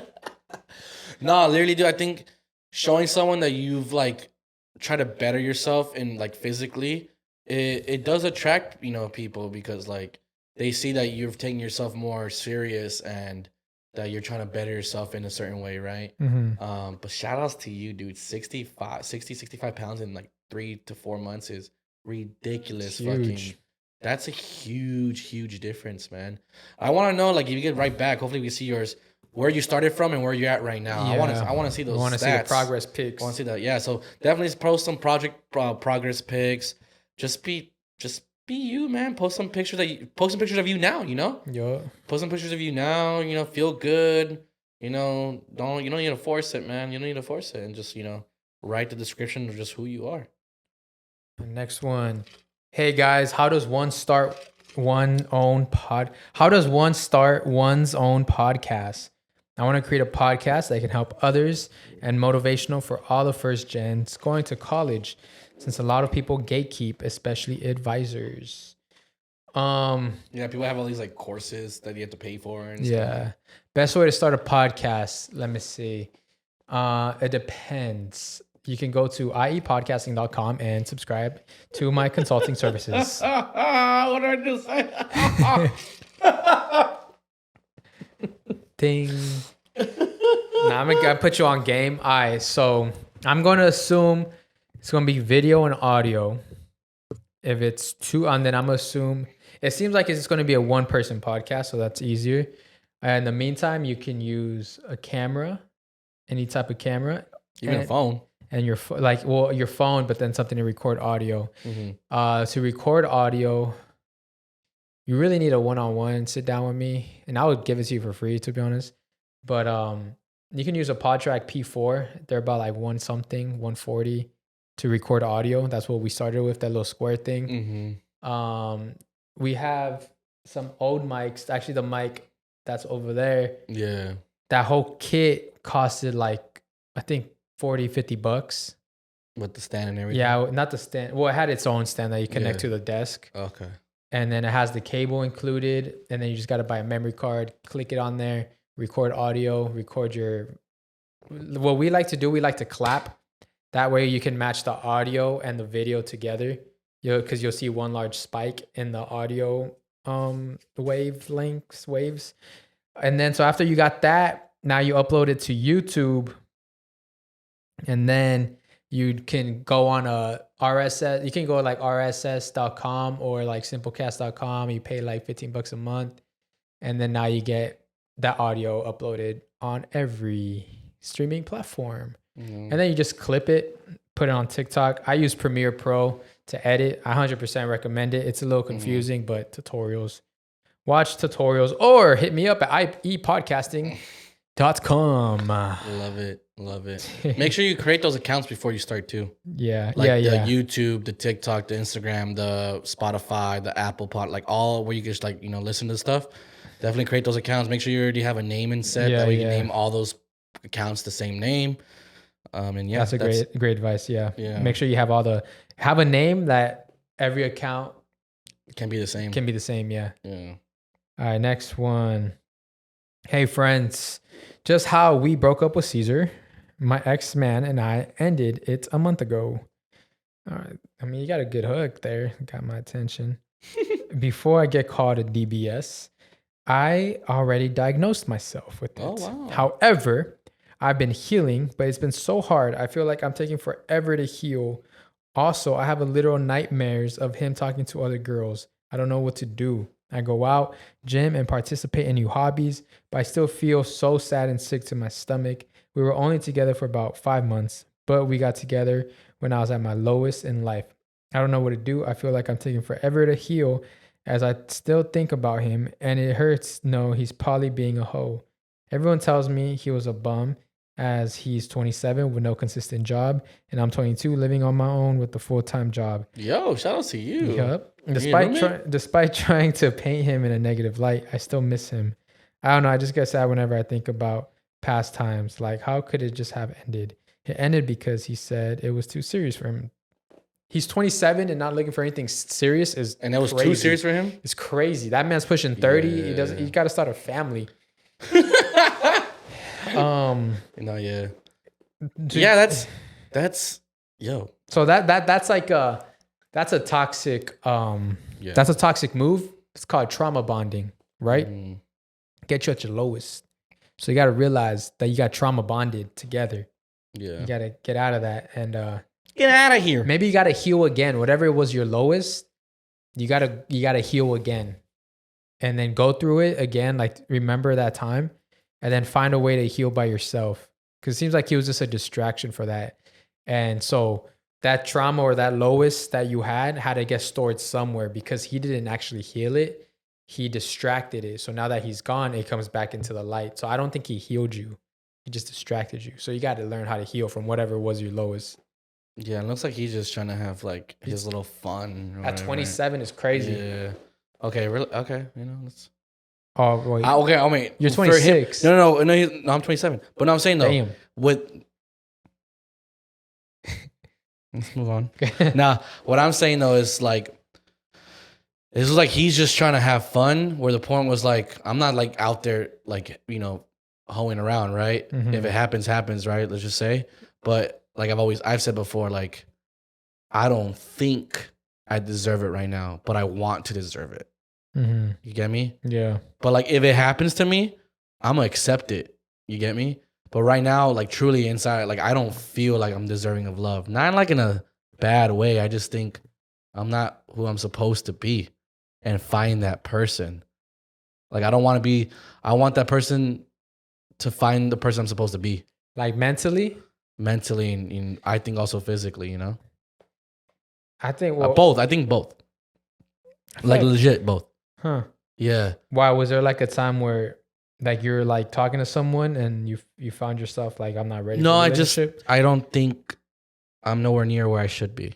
I mean, you never will be because even when you think, even like let's look into the future. Mm-hmm. When you're there, that future self of you're still gonna be like, I'm still not there, and that can be fear. That's fear talking. Mm-hmm. That's fear of rejection. Where if you think you're not good enough for someone and you got to work on yourself, it's just more of just like the right person will love you for who you are and they'll work with you to get where you want to be. Yeah. So. But like I said, yeah, unless it's you're like toxic.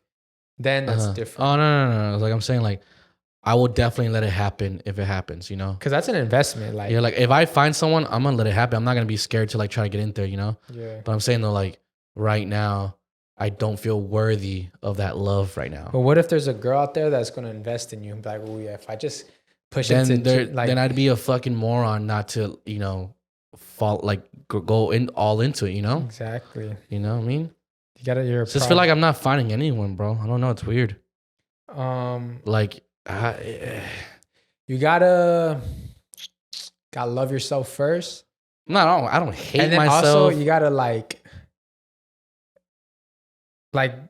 you gotta shoot your shot because you don't shoot your shot.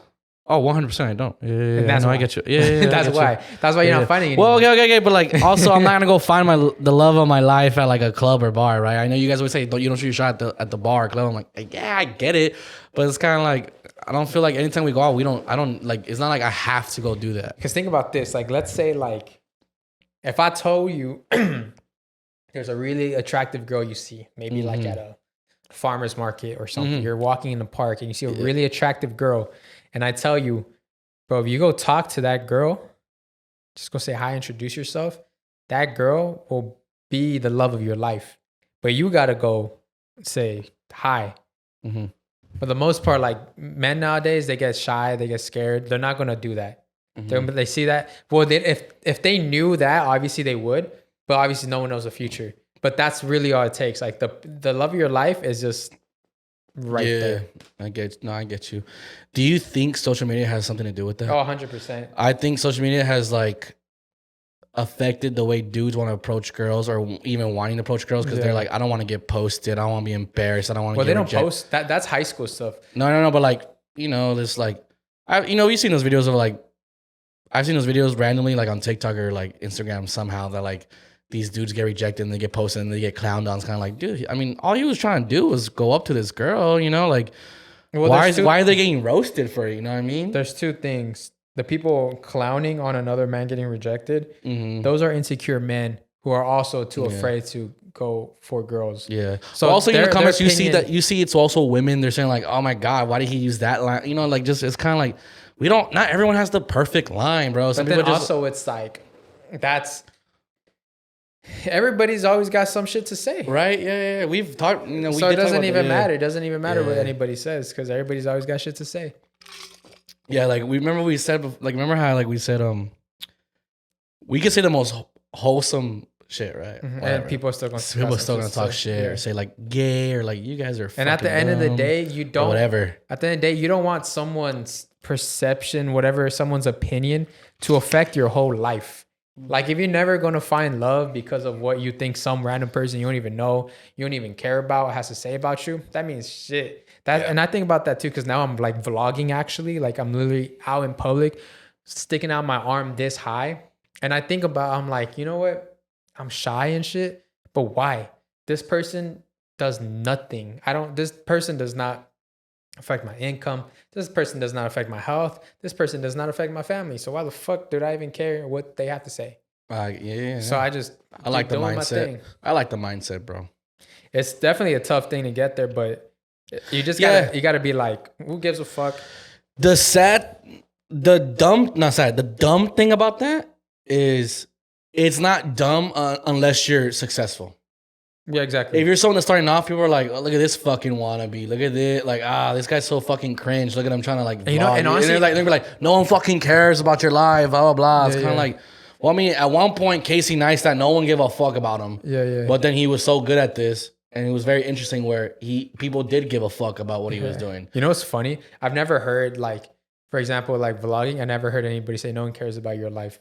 Like I've never had that like thought. Look, that's dope. Yeah. Because I'm pretty sure when some people have started off vlogging, they probably heard some like random comment like, "Who the fuck you think you are?" Like, these are your own. You know what I mean? These are your own comments. No, I'm saying though, like I'm pretty sure some vloggers have gone through this. Yeah, like for that. sure. Yeah. That's my point. But even nowadays, like. It's dumb if you're not pursuing social media. So if someone's clowning you for not pursuing social media, then they're dumb because there's so much money to be made, and everybody. Technically, this is a dream job for a lot of people, even if they don't want to admit it. To just make a video and get paid, like who does not want that?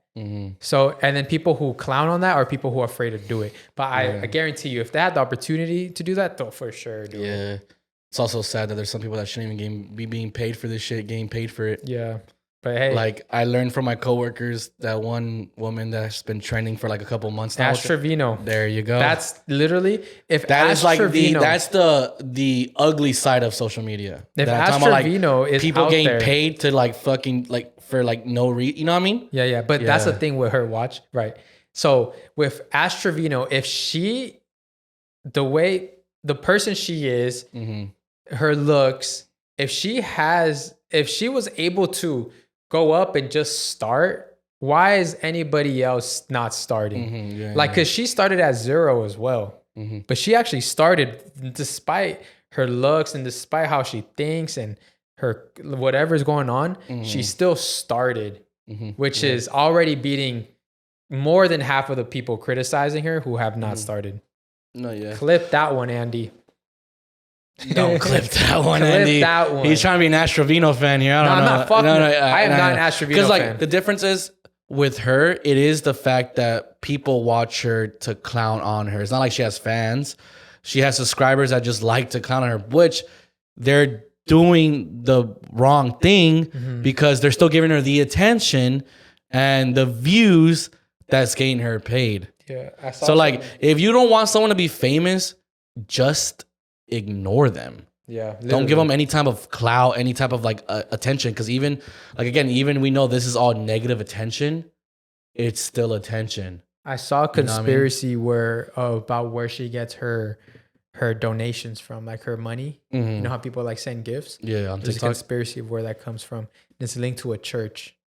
What the Linked to a church, and it's linked to people pretending to be sick. That send her donations? Yeah. So supposedly it's a ring where she would have like, someone will pretend to be sick on a live and ask for donations, and they'll get all those donations to that sick person. Then that sick person gives all those donations they got to Ash Trevino. So they're using a pond to collect the gifts, just to repurpose the gifts to Ash Trevino. The fuck? That's a conspiracy. Yeah. That's very calculated. Very calculated. Can Yeah, she even so- pull that off? No. I don't know, but No. hey, there's a Because game at this plan. point, from what I hear about from my coworkers, according to their words, like this isn't a character. Like that's She her. got some narcissistic like attributes. this here. is her. Like that. Yeah. Like that. Like She got Louis bag. her with being portrayed kids. like as like a weird, like like superficial and like just like bad person is not a character. It's like this is fucking her. It's her. Yeah, you know. All right, sorry, we get back to take the mic. My bad. We're going to do a last one because this is funny. This is a good one to end off on. All right. Ready? Mhm. I'm gonna wait till you finish drinking that because I want you to. How do you feel about checking out a dead girl? So basically, this local girl to me was murdered. I didn't know her. A couple years back, I was on a different girl's Instagram, which I saw a memorial post tagging her. I was curious to see if it was the same girl that was on the news, which it was, but also I was just seeing how fine she was. But then I felt kind of weird for checking out this dead girl. It felt disrespectful. Maybe she's up in heaven blessing my eyes on her page. I don't know what y'all think. I get you though. I get it. Okay, so Because you can see like, so there's my, okay, so thank God I thought of this in a different way, and then you said I'm like, oh, okay. He was just looking at pictures. of her. yeah. Not like I a thought dead he girl. checked out An actual an dead actual dead body. body. Yeah. I was like, this guy has problems. No, I remember my girl was showing me this story of, this is actually a very popular story in Las Vegas that she was like a super well known bartender in Vegas, and her boyfriend ended up murdering her. Damn. And I totally forgot the story. But she showed me a picture of her because there's like mutuals and stuff. Mm-hmm. And that girl was very pretty. Okay. Like she was very pretty. And I was like, oh, damn. So I do understand like this girl's fine in all respects to her. And she's definitely an angel now. You know? She wasn't already? Yeah, she wasn't already. So I get you. I get what you're saying. I mean, every like attraction is natural. I don't think it's anything weird. Just the way you worded it, you know, the way you started. The way you started had me thinking, like, literally, that's what I thought. I was looking at the camera, like, what the fuck? Yeah. That he was checking out an actual dead body. Yeah, but you guys are getting better at these hooks. Yeah, Jesus. Yeah. Okay. Yeah. You know what's kind of like, I guess, you know, TMI. But like when we all found out when, you know, that one porn star died, August Ames. Yeah. You know, and it's kind of like, is it weird to like, you know, beat your, I wouldn't. I you know what I mean? That was my favorite actress. And you don't do it no more? I don't do it anymore to her. Yeah, it's because, you know, she's, you know. Out of respect. Yeah, out of respect. Because that's what she like. That's literally the reason why she like ended. Oh, yeah, because of of that industry. Yeah. So I was like, I'm not going to keep going on that. That's fucked up. Yeah, I get you. Even like in her death, she can't be in peace. Pretty crazy. Good way to word it. I like that, yeah. I'm a human rights activist. People don't get about me, you know? But now, yes, it's time to shout out our friends on Patreon. If you guys know what Patreon is, it's another website here where we give you more content, and we're back at it. Yay! We are back at it. If you guys want a free month of Patreon, just we're just gonna pick someone random in the comments. So leave a comment for a month of Patreon. Yay! We're gonna shout out our sugar mamas and our sugar daddies. We got Brian Angel. Yo, he's brand new. What's up, Brand new Vato Angel. Lonco? That fool's the Reaper on He's an V-side. angel. He's a fucking skonko. We got Mexican Yeezus 69. Yeah, when I talk about fucking Scante Warriors, that's one of them right there. Computed Gamer 3, Monica. When we talk about cuns, that's the cut. Jasmine Torres. Oh, that Jasmine Torres, she's definitely from Fontana. Carla Corazon. Oh, she's a fucking Colton girl right there. That's Coltana right there. Fidel, the billionaire menaces. Oh, that fool is from the fucking Dino, eh? Breezy, Huera Loquita. Breezy, Buena Loquita. David Naranjo. David Orange. Do you know Love who's you. next? Who the fuck is next? Gloria Maravilla. Oh my God, that's the girl from Calabasas. Yup. Jesus Guzman.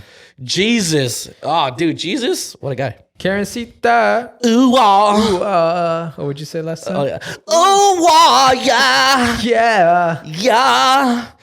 Sandra Gonzalez. Sandrita. That's a fucking good ass Taina right there. Kike y la novia Perez. I feel like Kike is like disappeared. He went MIA. Right. What the fuck, Kike? And the man who runs this town. He's a man. When we talk about fools who run this shit, I say He got his socks all the way up above his knees. he's not even wearing socks, fool. He's wearing fucking leggings. Alvaro Benitez. Alvaro. Thank you guys fucking so much. Sick ass fool. Thank you guys so much for following us on Patreon. Make sure like, comment, share, subscribe. Follow us on every social media platform. And follow me at Saul V Gomez. Follow me at airbear_IE. And we'll see you guys next week. Peace.